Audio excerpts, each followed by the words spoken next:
അസ്സലാമു അലൈക്കും വറഹ്മത്തുള്ളാഹി വബറകാതുഹു.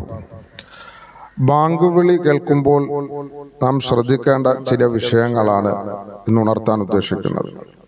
പ്രധാനമായും ശ്രദ്ധിക്കേണ്ട ഒരു സുന്നത്ത്, ബാങ്ക് വിളിക്കുന്ന ആൾ അദ്ദേഹം പറയുന്ന പദങ്ങൾ അതുപോലെ ശ്രോതാവും പറയൽ പ്രത്യേകമായ സുന്നത്ത് ഉണ്ട്.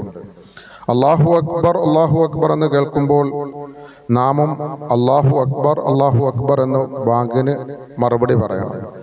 ഹയ്യ അല സ്വലാത്ത് എത്തുമ്പോൾ ലാ ഹൗല വലാ ഖുവത ഇല്ലാ ബില്ലാഹിൽ അലിയിൽ അലീം എന്ന് പറയുക. ബാക്കിയുള്ള മുഅദ്ദിന്റെ പദങ്ങളിൽ അതേപോലെ തുടരൽ സുന്നത്താണ്.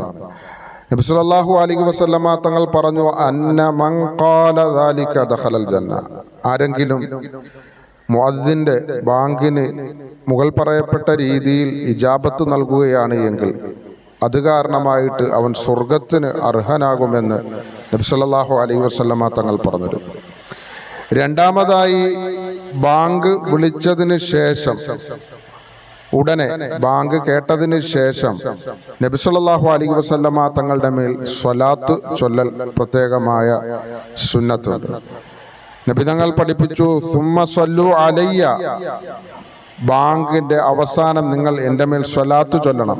സുമ്മ സലുല്ലാഹ ലിൽ വസീല, പിന്നീട് അതിനുശേഷം എനിക്ക് വേണ്ടി വസീലത്തിനായി പ്രാർത്ഥിക്കുകയും ചെയ്യണം. അതായത് ബാങ്കിന്റെ ദുആ പ്രത്യേകമായി ഹദീസിൽ വന്നിട്ടുള്ള ദുആ ചെയ്യുകയും ചെയ്യുക. اللهم رب هذه الدعوة التامة والصلاة القائمة آت محمدا الوسيلة والفضيلة وابعثه مقاما محمودا الذي وعدته എന്നുള്ള ദുആ ചെയ്യുകയും ചെയ്യുക. ആര് ഈ ദുആ പതിവാക്കുന്നുവോ ഹല്ലത്ത് ലഹു ശഫാഅത്തി യൗമൽ ഖിയാമ, ഖിയാമത്ത് നാളിൽ അവന് എൻ്റെ ശഫാഅത്ത് ശുപാർശ ലഭിക്കുമെന്ന് നബി സല്ലല്ലാഹു അലൈഹി വസല്ലമ തങ്ങൾ പറഞ്ഞിട്ടുണ്ട്. അതുകൊണ്ട് തന്നെ ബാങ്കിന്റെ ദുആവും കൃത്യമായി പതിവാക്കിയാൽ നാളെ നമുക്ക് രക്ഷപ്പെടാനുള്ള ഏറ്റവും പ്രധാനപ്പെട്ട മാർഗം അല്ലാഹുവിന്റെ റസൂൽ സല്ലല്ലാഹു അലൈഹി വസല്ലമ തങ്ങളുടെ ശഫാഅത്താണ്. അത് നമുക്ക് ലഭ്യമാകുന്നതാണ്. പിന്നീട് അഷ്ഹദു അല്ലാ ഇലാഹ ഇല്ലല്ലാഹ് എന്ന് മുഅദ്ദിൻ വിളിക്കുമ്പോൾ വ അനാ അഷ്ഹദു അല്ലാ ഇലാഹ ഇല്ലല്ലാഹ് വ അന്ന മുഹമ്മദൻ അബ്ദുഹു വ റസൂലുഹു റളീതു ബില്ലാഹി റബ്ബൻ വ ബിൽ ഇസ്ലാമി ദീനൻ വ ബി മുഹമ്മദിൻ നബിയ്യ എന്ന് പറയലും പ്രത്യേകം സുന്നത്ത് ഉണ്ട് എന്ന് ഹദീസിൽ വന്നിട്ടുണ്ട്. ഇത്രയും കാര്യങ്ങൾ ബാങ്ക് വിളിയിൽ നാം പ്രത്യേകമായി ശ്രദ്ധിച്ചു കഴിഞ്ഞാൽ നമുക്ക് ലഭ്യമാകുന്ന പ്രധാനപ്പെട്ട 4 ഗുണങ്ങൾ: ഒന്ന്, മഗ്ഫിറത്തു ദുനൂബ്, പാപമോചനം ലഭ്യമാകുന്നതാണ്.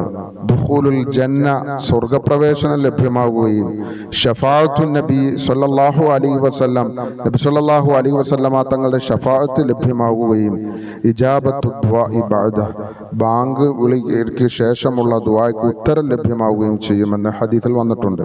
അതുകൊണ്ട് തന്നെ ബാങ്കിനെ ശ്രദ്ധിക്കുക, അതിന് മറുപടി പറയുക, അതിനുശേഷമുള്ള ദുആ പതിവാക്കാൻ പരിശ്രമിക്കുക. നാഥൻ നമുക്ക് തൗഫീഖ് ചെയ്യട്ടെ.